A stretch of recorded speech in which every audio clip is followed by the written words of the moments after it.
Hello and welcome to a special edition of Wavelength News. Now, the government has just released a major new education policy paper called Every Child Achieving and Thriving, which sets out its long-term plan for schools in England.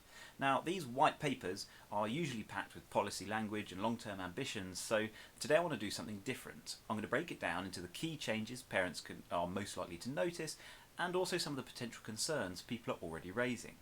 Let's start with the big picture. So the overall aim of the policy is to move the school system from narrow to broad learning, from exclusion to inclusion, and from disengagement to stronger relationships between schools and families.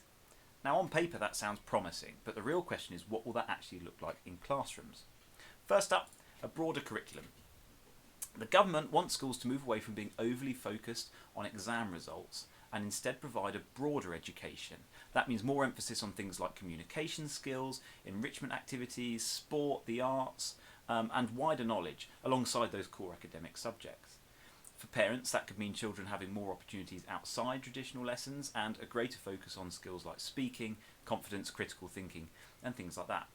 There are some potential downsides of this. So schools have limited time, they have limited resources, and so expanding enrichment could mean less time spent on exam preparation. And there's also a risk that schools with fewer resources may struggle to offer the same breadth of activities as schools as others. So while the goal is a broader education, the quality of that experience might vary between schools. Second, major reforms to SEND support. This is one of the biggest proposed changes. So currently, many children receive support through an EHCP or Education, Health and Care Plan, which legally guarantees certain types of help and support. The white paper proposes a new tiered system of support, which is where more help is delivered directly within schools and formal plans are reserved for more complex needs.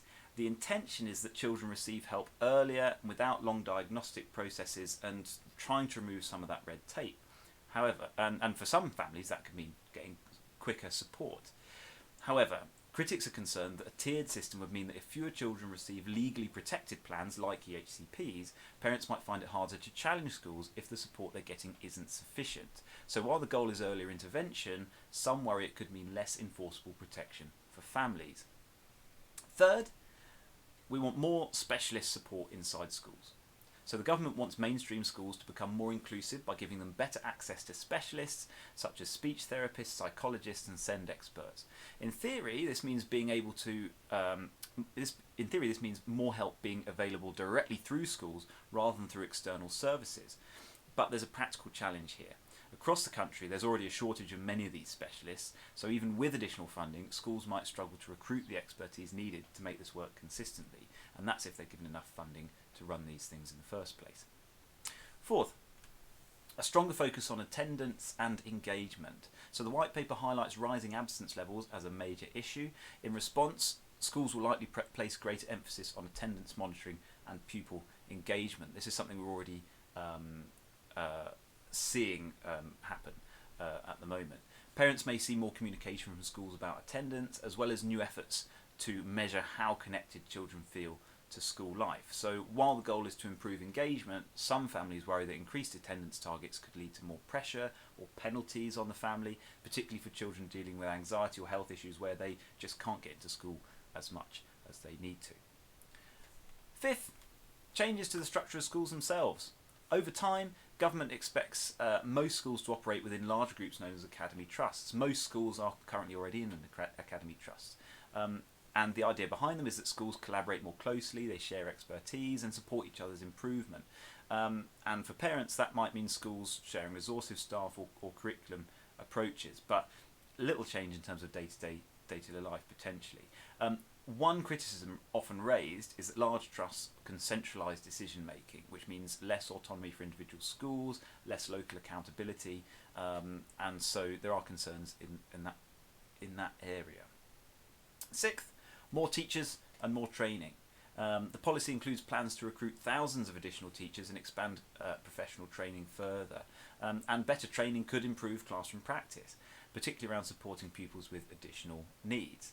But these targets aren't anything new, and they still haven't been met from years ago. Recruitment remains a challenge across the education sector, and many schools already struggle with staff retention.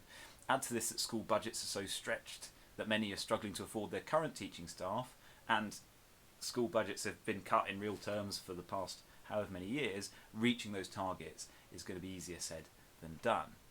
And finally, the government have put in new national targets for schools. So they set several long-term goals, including improved GCSE outcomes, stronger literacy, higher national attendance rates.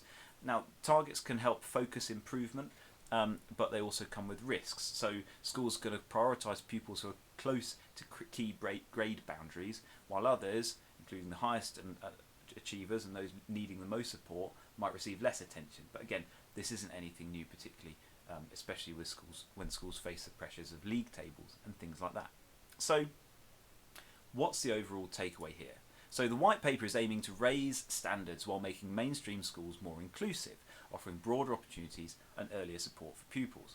But as with any large reform, the success of the policy will depend on how well it's implemented, how consistently schools can deliver it, and whether the resources are actually there to support the changes. In other words, the ideas are ambitious, but the reality will depend on how they play out over the next few years. We'll keep an eye on how these proposals develop and what they mean for families and students. For now, that's everything from this special edition of Wavelength News. Thanks for watching, and if you need any advice or support with your child's education, then we are here to help. Thanks for watching.